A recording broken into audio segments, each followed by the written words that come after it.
नमस्कार मित्रांनो, स्वागत आहे आपलं. तर जिल्हा परिषद आणि पंचायत समितीच्या निवडणुकीची आता धामधूम चालू झालेली आहे. महानगरपालिका संपली. महानगरपालिकेचे अजून महापौर राहिलेले आहेत, पण आता सगळे व्यस्त झाले आहेत जिल्हा परिषद आणि पंचायत समितीमध्ये. आणि महानगरपालिकेसारखंच आहे. महानगरपालिकेत तरी जरा बरं होतं. जिल्हा परिषदमध्ये तर आता कुठला पक्ष कोणाबरोबर युती करीन काहीच गॅरंटी नाही. कारण युती आघाडी अशी फिक्स नाही, किंवा महाविकास आघाडी किंवा महायुती ह्या पक्षाचं असं काय कुठलंही गणित नाही जिल्हा परिषद आणि पंचायत समितीमध्ये. आणि सगळ्याच जिल्ह्यामध्ये आपापल्या सोयीनुसार, म्हणजे तिथल्या लोकलची जी जिल्हास्तरीय तालुकास्तरीय नेते ही, कारण जिल्हा परिषद आणि पंचायत समिती असतेच तशी की जिल्हास्तरीय आणि तालुकास्तरीय नेत्यांच्या मनावरच्याच गोष्टी असतात. ही कुठल्या तालुक्यात कुणाबरोबर येते, कुठल्या जिल्ह्यात कुणाबरोबर येते, ते स्थानिकचे नेते मंडळी सगळ्याच पक्षाचे निश्चित करीत असतात. आणि आता त्याच्यातच अशी बातमी येते की छत्रपती संभाजीनगरमध्ये मात्र जिल्हा परिषदच्या निवडणुकीमध्ये, छत्रपती संभाजीनगर जिल्हा परिषद निवडणुकीमध्ये शिवसेना आणि भारतीय जनता पार्टी, शिवसेना म्हणजे एकनाथ शिंदेंची आणि भारतीय जनता पार्टी यांची युती झाली.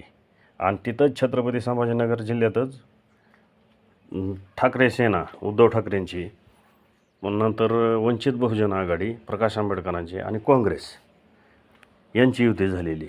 म्हणजे आता तिथं खरं जिल्हा परिषद छत्रपती संभाजीनगरमध्ये खरी नैसर्गिक युती झाली असं म्हणता येतं आहे. कारण महाविकास आघाडी महायुतीची, कारण जी दोन्ही राष्ट्रवादी काँग्रेस आहेत, म्हणजे अजित पवारांची आणि शरद पवारांची, हे पण पूर्ण महाराष्ट्रामध्ये युती करणार आहेत असं त्यांनी जाहीर केलेलं आहे. मग कुठं होईल कुठं नाही, पण जास्तीत जास्त त्यांचे प्रत्येक जिल्ह्यात होईल असं त्यांचं वर्णच, त्यांची जवळजवळ त्यांच्या आता खाली नेत्यांचा एकोपा झालेला आहे.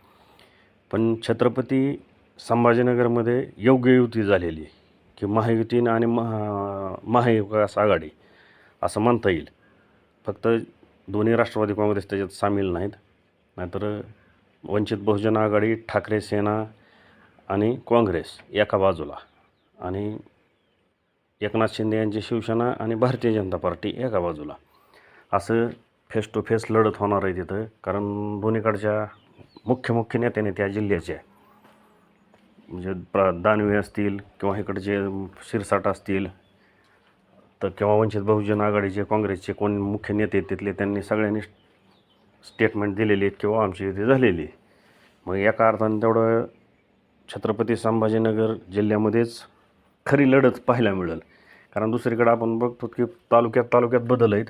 ह्या तालुक्यात असली युती, त्या तालुक्यात तसली युती, जिल्ह्यात ह्या जिल्ह्यात महायुती आहे तर त्या जिल्ह्यात नाही, महाविकास आघाडी तर आहे तर नाही, असंच आहे सगळ्या जिल्ह्यात. पण छत्रपती संभाजीनगर जिल्ह्यामध्ये योग्य युती झाली असं दिसतं आहे. आणि आता खरा कौल कळल महाविकास आघाडी का महायुती त्या जिल्ह्याचा तरी कमीत कमी.